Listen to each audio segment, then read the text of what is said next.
want to do is come to financials, and let's start with income. Change this period from annual to quarterly, so you can look at the revenue growth year-on-year figures. So the figure here, you'll be compared to the last period from Q2 last year, for example. And you want to look at all these ratios to make sure that it is generally on a healthy or increasing trend. So other things that we want to look at under income would be operating income, net income. Make sure that's generally on a good trend.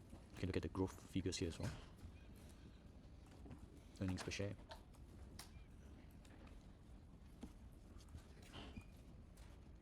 And you want to look at other profitability margins such as gross profit,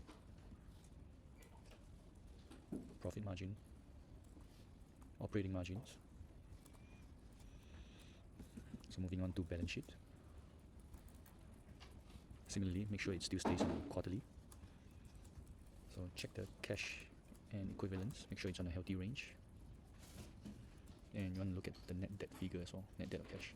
Make sure that they still have a healthy amount of cash in a net cash position. Then we'll move on to cash flow.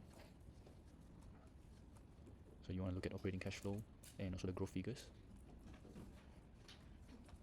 free cash flow and free cash flow growth figures. You can look at free cash flow margin as well. And moving on to ratios, you want to look at the return on equity figures and ROIC figures as well.